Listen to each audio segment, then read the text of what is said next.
Este programa contiene imágenes que pueden herir la sensibilidad del espectador. Lo he pasado terriblemente mal. Incluso antes de que me cogieran. Durante varios años, obviamente, mi cabeza se ha llenado de monstruosidades e ideas horribles y espantosas. Ha sido una pesadilla.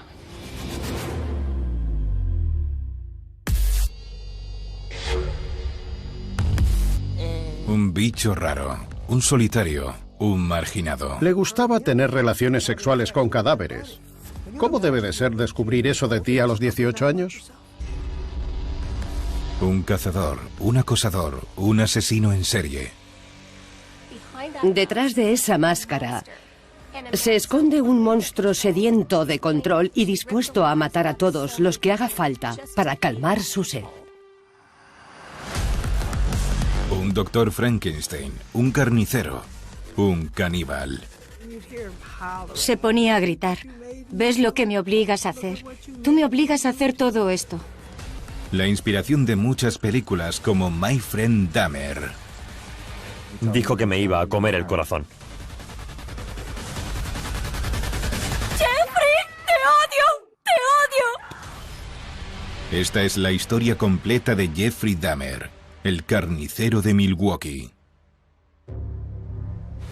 Todo comenzó en una madrugada de julio en Milwaukee, Wisconsin. 375, repita la localización. La policía patrulla por un vecindario donde ocurre lo impensable. 1189, 1189. Agente, perdone. Un chico bastante siniestro me ha tenido esposado. De repente le sorprende un joven con algo colgando de su muñeca. Unas esposas.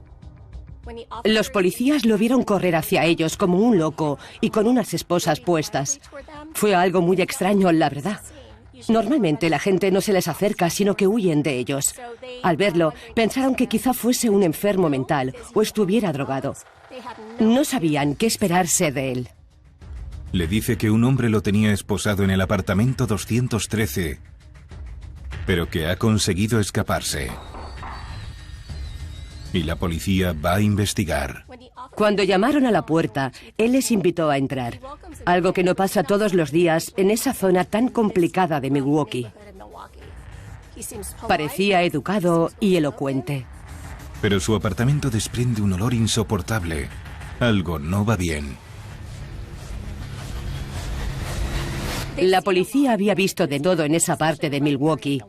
La casa no olía a muerto, sino más bien a un depósito de cadáveres. Nunca se habían encontrado ante algo semejante. Se dieron cuenta de que pasaba algo horrible. No sabían qué era, pero intuían que era una verdadera atrocidad. Tranquilo. La policía inspecciona el piso. Y en el dormitorio encuentran una pila de fotos de hombres semidesnudos. Algunos estaban esposados, otros parecían que dormían. Sargento, mire. Pero hayan otra cosa más. Aquí ocurre algo. Algo realmente macabro.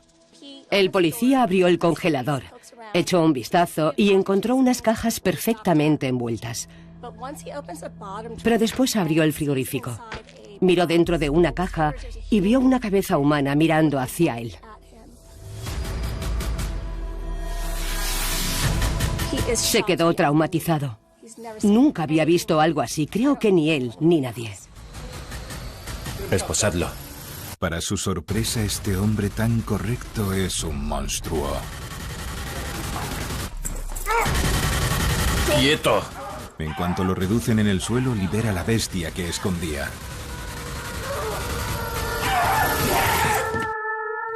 Jeff aullaba como un lobo, como si fuera un hombre lobo. Decía, eso es mío, es mío. En pocas horas, el resto del mundo conocerá las aberraciones que escondía en su vivienda. No paraban de sacar cadáveres de su casa. Salía uno tras otro. Todos se preguntaban, ¿quién es Jeffrey Dahmer?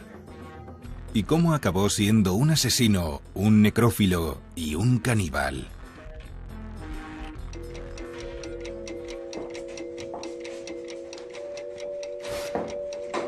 Lionel Dahmer y su mujer Joyce son totalmente diferentes. Él es reservado, meticuloso e impasible.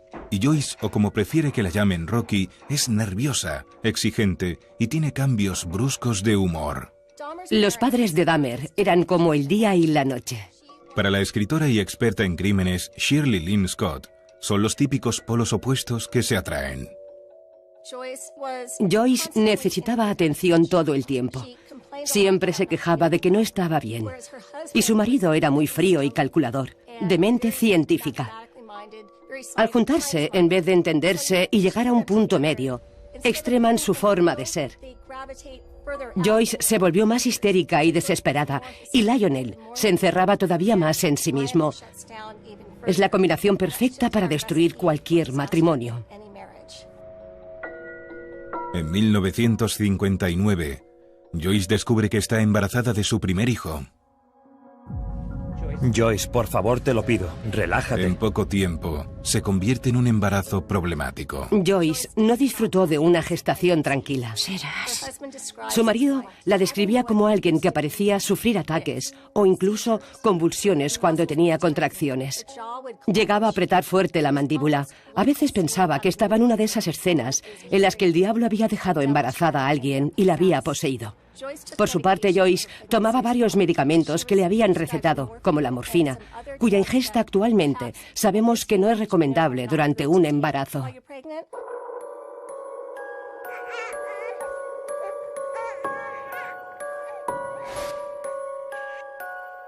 En mayo de 1960, nace el primer hijo de Lionel y Joyce, y lo llaman Jeffrey. Joyce padecía depresión posparto, lo cual no pilló por sorpresa a nadie. Hoy en día sabemos reconocerlo y tratarlo sin problemas, pero por aquel entonces tuvo que pasarlo bastante mal, y eso no contribuyó positivamente a la relación entre Jeffrey y su madre.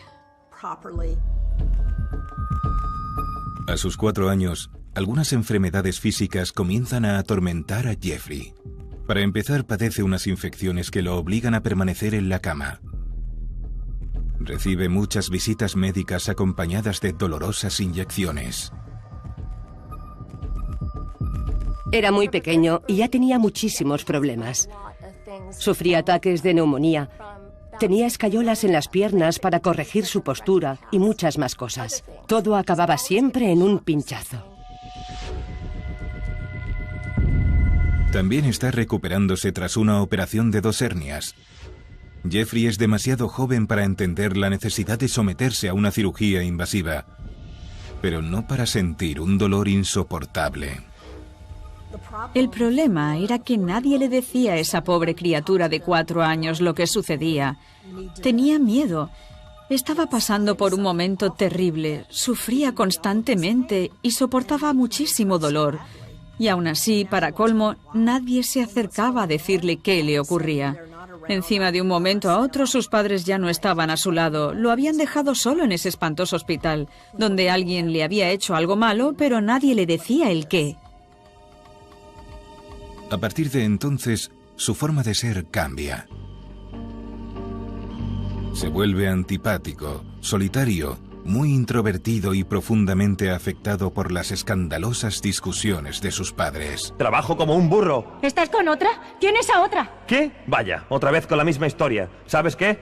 Los niños van a volverte loca y a acabar conmigo. Su refugio, su único momento de paz, lo encuentra al apoyarse en su madre para escuchar los sonidos que su futuro hermano hace en su vientre. Quería saber qué estaba pasando, qué había dentro de ella. Escuchaba sonidos como latidos de corazón y el rugir de su estómago. A Lionel le preocupa su hijo. Parece que no le interesa nada. Jeffrey. ¿Qué? Ven, mira lo que he encontrado. Hasta que un día, cuando ya tenía 6 años, Jeffrey contempla boquiabierto cómo su padre recoge un animal muerto de debajo de su casa. Lionel vio un destello de interés en él que acabó uniéndolos de alguna forma. Su padre era químico y acababa de encontrar un mapache muerto. Jeffrey estaba alucinando con el hecho de que algo se metiera debajo de su casa y muriera, y con que su padre estuviera enseñándoselo. Hasta entonces nunca habían congeniado. Era la primera vez que hacían algo juntos, pero nadie se esperaba que con el paso de los años esto llegara a tener unas consecuencias tan desastrosas.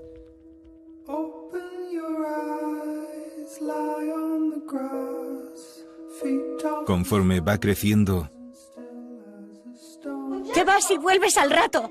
Joyce Dahmer empeora. Es más irascible e impulsiva y poco a poco va dejando de lado a Jeffrey. Solo sabes cómo ganar dinero, nada más. Sus medicamentos la dejan abatida y se refugia en la cama. Como Jeffrey no quiere molestarla, aprende a guardárselo todo para él. Por un lado, su madre padecía problemas psicológicos y por otro, su padre estaba ausente. Todavía no tenía la edad suficiente como para entender la situación y eso le producía mucha ansiedad. Su padre casi nunca estaba en casa. Cuando estaba, lo único que hacía era pelear con su madre. Su madre se pasaba el resto del día tumbada en la cama y él estaba ahí, en medio. Llegó a la conclusión de que él era el culpable de todo.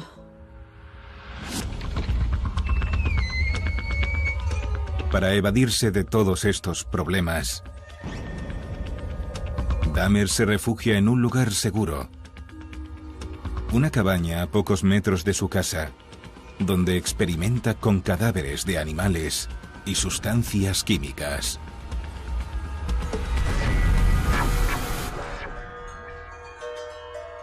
Vivía rodeado del odio que había entre sus padres. Nunca los veía felices. El cobertizo de su jardín era el único lugar donde podía olvidarse del caos que había en su casa, pero también era su guarida para hacer ciertas cosas a escondidas de sus padres. Al principio era solo un refugio para escapar de las peleas, pero luego, poco a poco, se transformó en algo más importante. En su escondite, los animales muertos no se burlaban de él, ni le pedían cosas que no podía hacer. En este lugar seguro, Jeffrey conserva una colección de cadáveres de animales meticulosamente ordenada.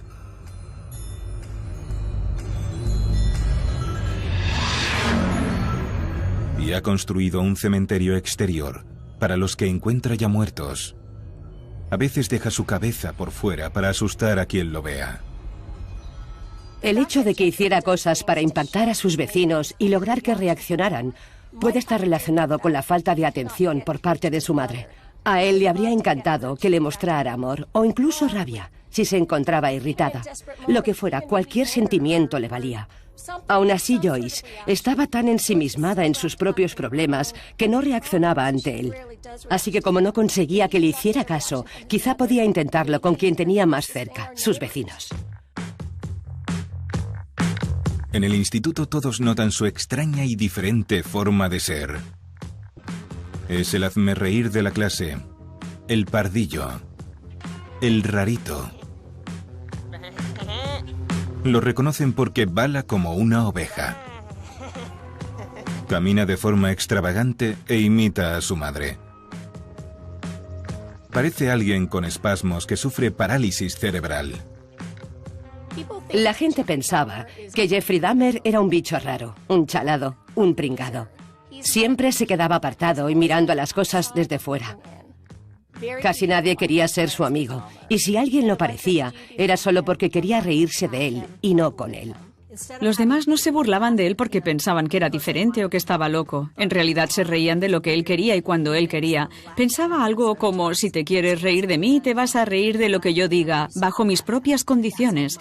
Era su forma de tomar el control. Y como hemos podido comprobar, cuanto más pasaba el tiempo y cuanto mayor se hacía, más control necesitaba.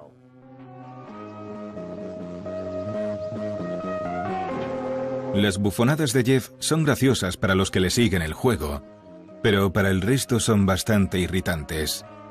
Se hacía el graciosillo. Una vez se coló en una fotografía de la sociedad honorífica de su instituto. Se metía en todas las fotos que podía, hasta que un día un profesor lo pilló. Le vio la cabeza y en vez de hacer la vista gorda, lo tapó entero con tinta negra. Al final, el resultado acabó siendo bastante inquietante. A todos les incomodaba un poco esta foto.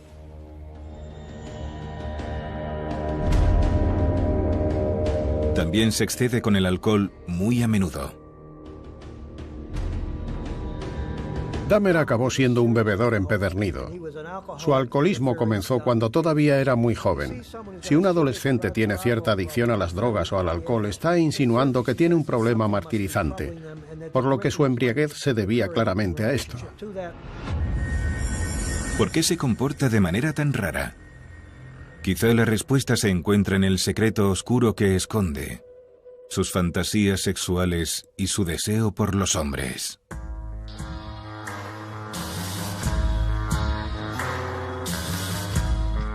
Llegó a la pubertad, su sexualidad se estaba despertando y por si fuera poco era totalmente consciente de que no era como los demás. Además se enfrentaba a todo esto solo. Por un lado, hablar con su padre no era una buena opción. No me imagino a Lionel como alguien a quien puedas hablarle abiertamente sobre tu sexualidad. Y por otro, tampoco quería contárselo a Joyce, así que se las tenía que apañar él solo para entenderse y para lidiar con sus pensamientos y fantasías.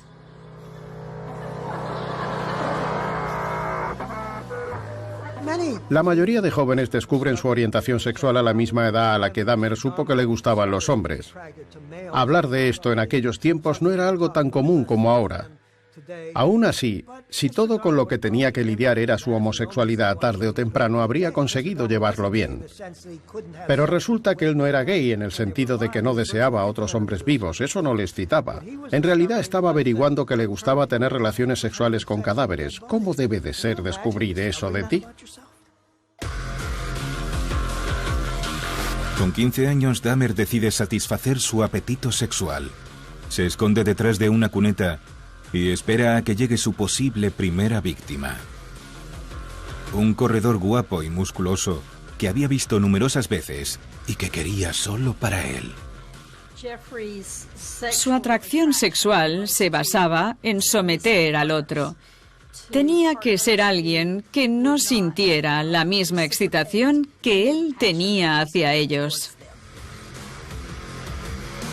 Jeffrey había conseguido un bate de béisbol y se había escondido entre la maleza para esperar a la razón de su lujuria, de su lascivia, de su deseo.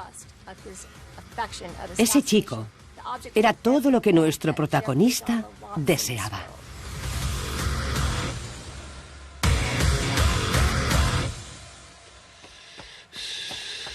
Pero inesperadamente ese día el chico hace otra ruta. Al ver que el deportista no aparecía, Jeffrey acabó comiéndose su apetito y su rabia. Todas las emociones reprimidas que esperaba liberar en ese momento acabaron enconándose en él y gestando algo mucho más peligroso, algo realmente mortal. No entiendo por qué empezó todo. No encuentro una respuesta que pueda explicarlo. Si hubiera conocido la causa o las razones antes, probablemente no habría hecho ninguna de estas cosas. De momento, Jeffrey se cobija de nuevo en su mundo de fantasías perversas, lejos de los problemas de su casa, y donde puede controlarlo todo. Puede que lo que le fascinara de la muerte y de diseccionar animales muertos tuviera mucho que ver con la exaltación de su sexualidad. Si le provocaba estar rodeado de cadáveres de animales, seguiría comportándose así.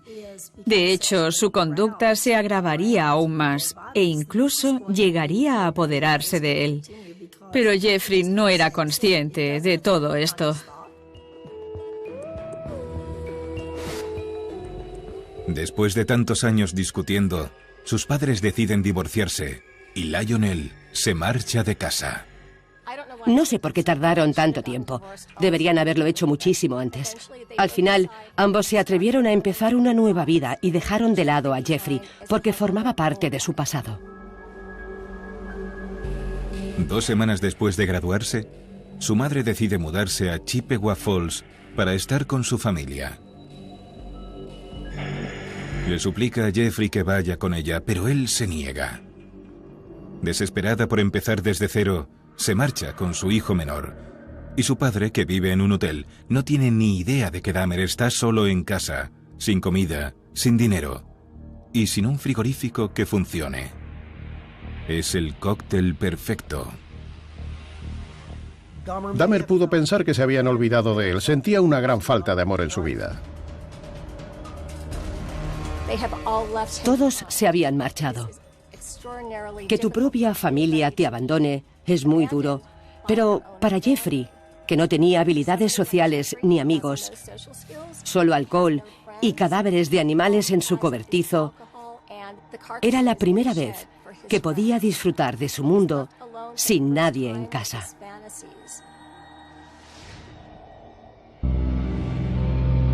Para él, cada día que pasaba en su casa tan grande y vacía, era como vivir en el infierno.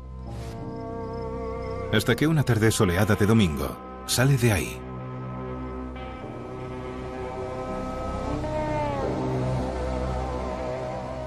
Lo que más le gustaba hacer era buscar al corredor, o a un autoestopista, o a cualquiera con quien pudiera hacer realidad sus fantasías.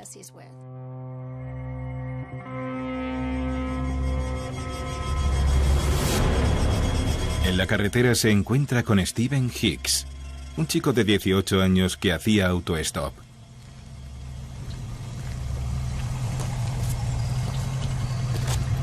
¿A dónde vas? Al centro. Entonces sube. Vale. Steven Hicks tenía todo lo que a Jeffrey Dahmer le faltaba. Una familia que le quería, una relación preciosa con su novia, amigos, planes para ir a conciertos, a fiestas. Era muy sociable.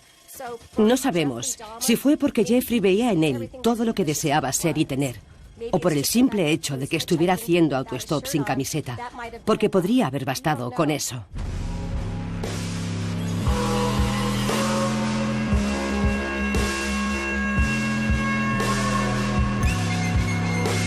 Dahmer lo invita a su casa para fumar marihuana y beber cerveza. Toma, dale unas caladas. ¿Quieres otra cerveza? Pues... Beben y hablan sobre música. Steven menciona a su novia para dejarle claro que su única intención era beber cerveza. Y Dahmer está contentísimo de tener a alguien con quien hablar. Todo va sobre ruedas hasta que Steven le comenta que tiene que marcharse. El abandono de su familia con 18 años pudo haber sido la gota que colmó el vaso. Habría llegado al punto de pensar, vale, no quiero que nadie me abandone nunca más. Haré lo que sea para conseguir a alguien exclusivamente para mí. Coge una pesa de 5 kilos y... Después del primer golpe, deja a Steven conmocionado pero no inconsciente. Así que, con la misma pesa, Dahmer lo estrangula. Steven Hicks es su primera víctima. En ese momento explotó toda la rabia, la ira y los miedos de Jeff. Todo empezó a partir de entonces. Ese día le cambió para el resto de su vida. Iba a actuar de la misma forma para todo lo demás que hiciera. Nada volverá a ser como antes para Jeffrey Dahmer. Acaba de encontrar la manera de conseguir lo que siempre ha querido. Un hombre que nunca lo abandonará. Dahmer era impotente a la hora de tener relaciones sexuales con una persona viva. Lo que le excitaba de verdad era lo que a la mayoría de nosotros nos horripilaría, copular con un muerto. Después de despertarse de su sueño, Dahmer se da cuenta de lo que ha hecho. Su padre, Lionel, podría volver a casa en cualquier momento. Una vez que se le pasó el subidón de haberlo atacado y matado con una pesa, volvió a la cruda realidad. ¿Qué iba a hacer con el cadáver? Tiene que deshacerse de él. Entre su forma macabra de pensar y todo este pánico, decidió hacer lo que mejor se le daba: diseccionar y descuartizar un cuerpo. Incluso curiosea por sus entrañas. Por un lado, Dahmer lo hizo porque quería librarse del cadáver. Eso no lo ponemos en duda. Pero por otro, porque le encantaban los cadáveres. En especial le fascinaban los pechos y los brazos. Cuando sentía algo especial por su víctima, se quedaba con esas partes de su cuerpo. Empaqueta las partes que decide conservar. Quema la documentación de Steven. Y por la noche, mete los restos en el coche y los lleva a un barranco cercano. Esa noche estaba muerto de miedo. No sabía qué hacer. Ya no había vuelta atrás. Conduce borracho y agotado hasta que reconoce unas luces.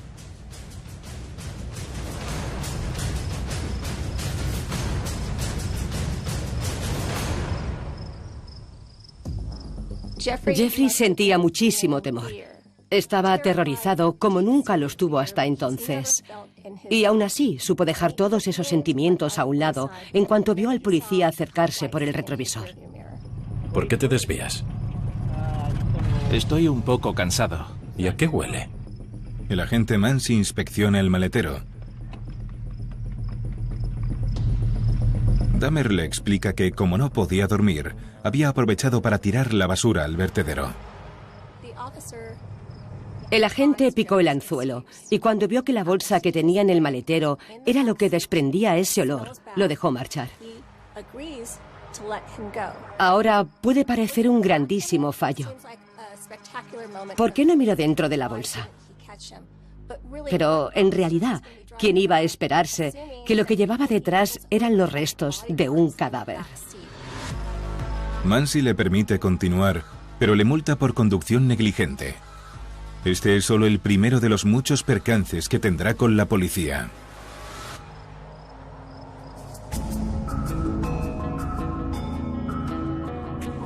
Debido a este contratiempo y al pavor de hacer sus deseos realidad, por un tiempo, Dahmer se ha estado comportando de manera inquietante y ha cometido una atrocidad. Y aún así ha controlado a la bestia de su interior.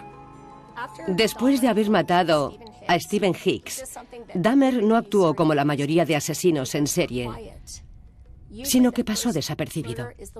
Normalmente, el primer asesinato suele guiarte al siguiente, pero por alguna razón decidió no declararse un asesino. Puede que lo ocultase por miedo en general, o por miedo a sí mismo, o a su monstruo interior. Creo que Dahmer se sentía bastante contrariado cuando mató a alguien por primera vez con 18 años. Y también que siguió experimentando esa sensación más tarde, al intentar satisfacer sus necesidades necrófilas sin causar otra víctima. Su padre le anima a que estudie gestión de negocios en la Universidad Estatal de Ohio. Pero al primer semestre lo deja. Lo único que le interesaba a Dahmer era beber. Por eso se saltaba las clases. Su padre acabó bastante frustrado porque sabía que su hijo era inteligente y que podía triunfar si se aplicaba un poco. Así que llegó a la conclusión de que a lo mejor era el alcohol la causa del problema. Si conseguía que dejase de beber, quizás mejoraría. Así que lo alista al ejército. Durante la fase de adiestramiento básico, Dahmer sigue una rutina estricta. Come 5 huevos hervidos al día, corre 8 kilómetros y consume 0 alcohol. Le sienta de maravilla. Está en muy buena forma. Además, como estudia para ser médico de combate, para él las clases son una bendición. Puede que la atracción que sentía por los cuerpos estuviera muy relacionada con su necrofilia. 6 meses después, lo destinan a Alemania para poner en práctica sus conocimientos médicos. Y una vez allí, retoma sus malos hábitos. Dahmer comenzó a sentirse muy discriminado al darse cuenta de lo distinto que era de los que le rodeaban. Al entender todo lo que ello acarreaba, posiblemente se desanimó, se deprimió y empezó a beber de nuevo.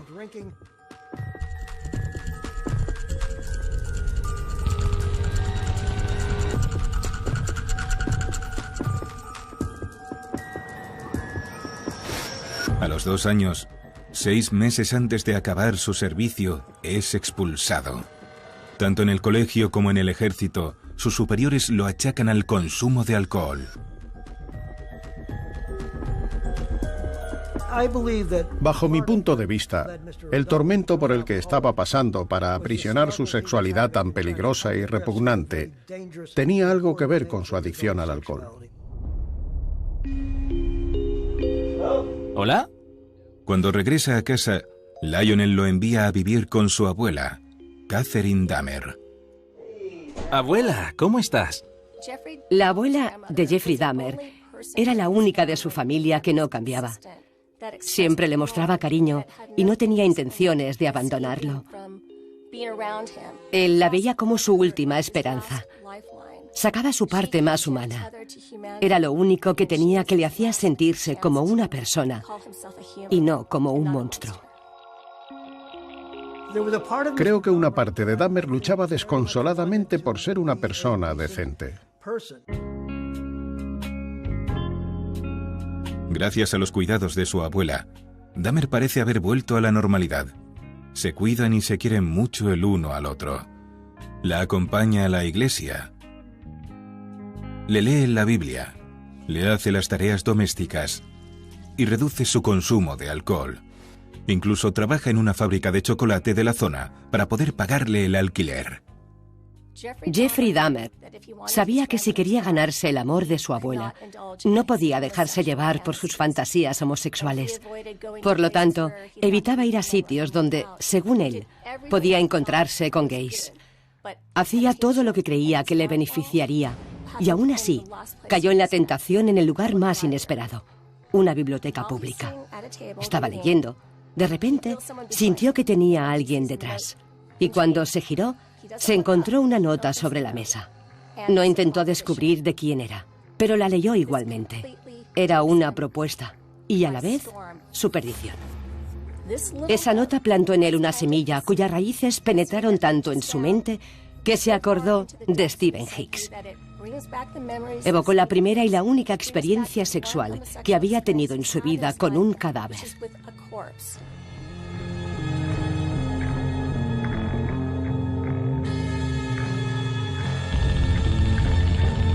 Para Dahmer esta nota significa mucho más que una cita.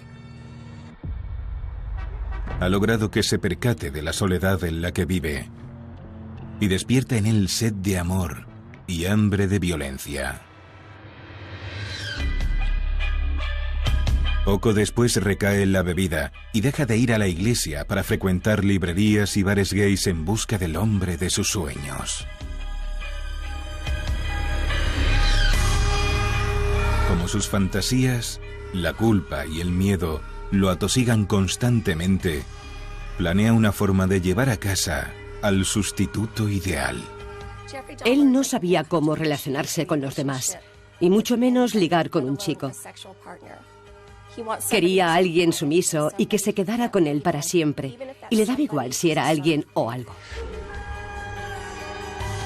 Así que roba un maniquí de una tienda de ropa. Al ver el maniquí, Dahmer pensó en que sería suficiente para él. Y así fue. Lo tumbaba en el suelo, hablaba con él, lo abrazaba. Me encantan tus besos. Acariciaba su cuerpo de plástico.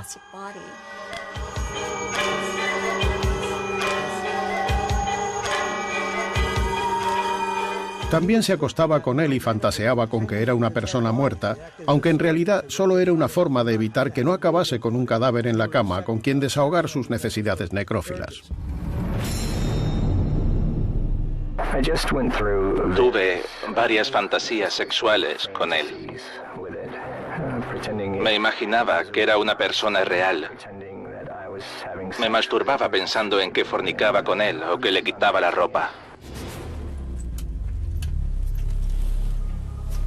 Su apreciada relación con su abuela se arruina cuando ella descubre el maniquí dentro del armario de su nieto. Eso le preocupa muchísimo. No se veía en absoluto preparado para explicarle por qué lo tenía y para contarle por todo lo que estaba pasando. Su abuela le insistió en que lo sacara de su casa y al hacerlo tiró a la basura la única forma que tenía de complacer su apetito sexual con algo que no era un cadáver. Desde que lo encontró, los lazos que los unía se deshicieron. De repente, su abuela ya no confiaba en él y supuso que le ocultaba cosas. Y Jeffrey pensó que su abuela, que lo quería incondicionalmente, podría estar juzgándolo. Era el peor de los temores al que Dahmer se podía enfrentar. Estar con alguien que lo juzgaba y que acabaría abandonándolo, sobre todo si era su abuela. De modo que Dahmer trama un nuevo plan para encontrar cuerpos a los que podía someter. Inconcebiblemente pensó: si busco en el obituario a hombres que hayan fallecido hace poco, quizá podría desenterrar a uno y complacerme con él. Estaba evitando no matar a nadie. Era algo demasiado estresante. La primera vez que asesinó a un chico le gustó, pero la tensión de ser descubierto no. Estaba convencido de que era una opción viable para poder cumplir sus fantasías con alguien. Sería como su maniquí, y así tendría todo lo que necesitaba.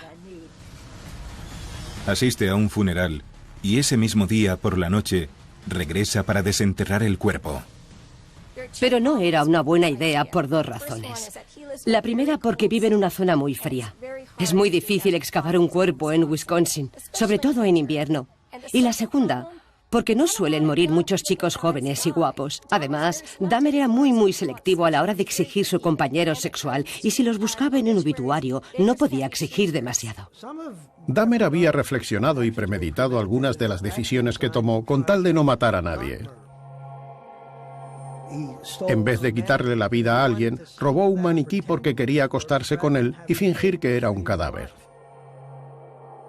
Intentó desenterrar un muerto en el cementerio. Todo parece estar planeado. De hecho, fue a ver el cuerpo inerte antes del entierro. Era su estrategia para esquivar el impulso de matar y no para tramar un asesinato.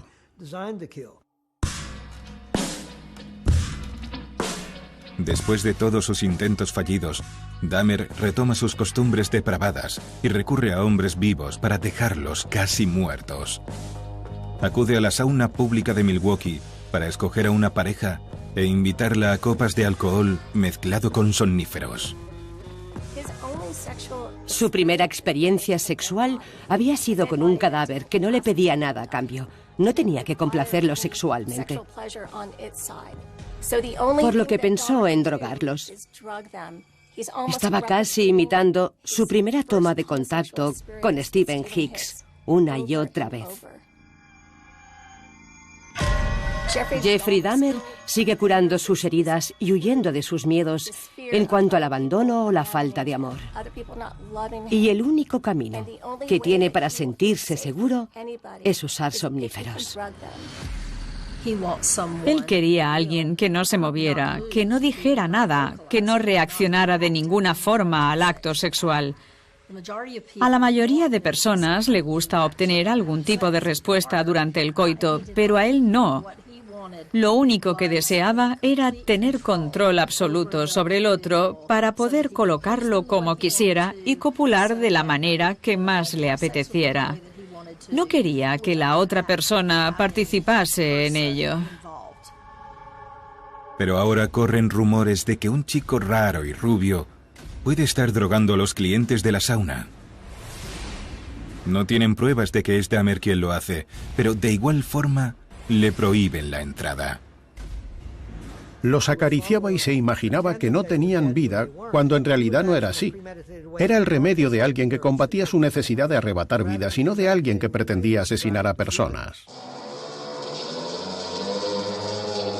Una y otra vez le frustran sus fantasías. Necesita una solución para colmar sus deseos. Desistió y empezó a sentir que perdía el control de sí mismo.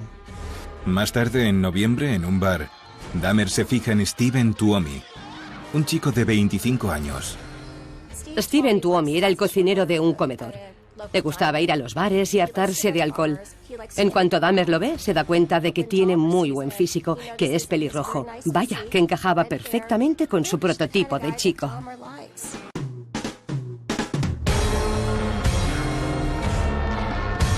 Dahmer le propone ir al Hotel Ambassador, donde se alquilan habitaciones por noche.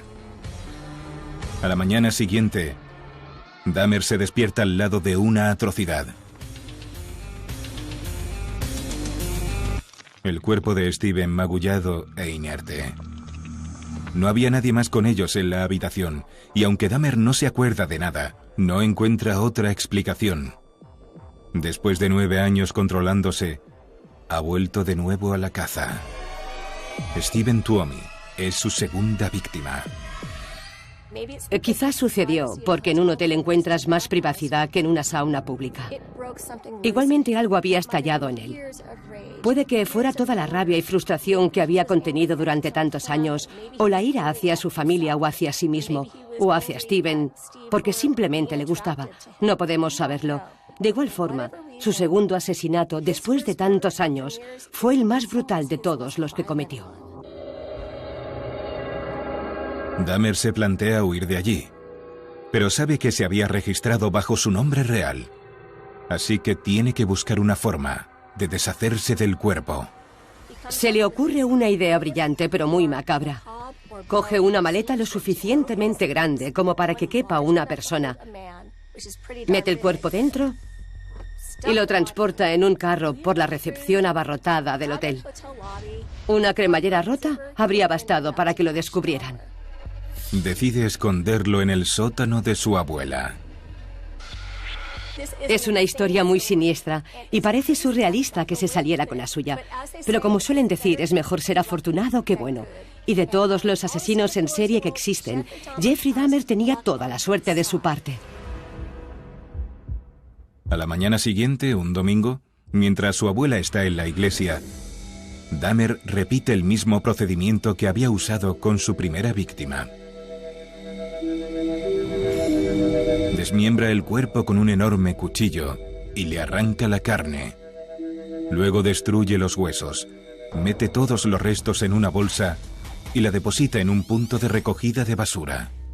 Con el asesinato de Steven Tuomi, Jeffrey Dahmer se ha liberado de sus propias cadenas. Se rindió, dejó de luchar consigo mismo y se convirtió en una máquina de matar indomable.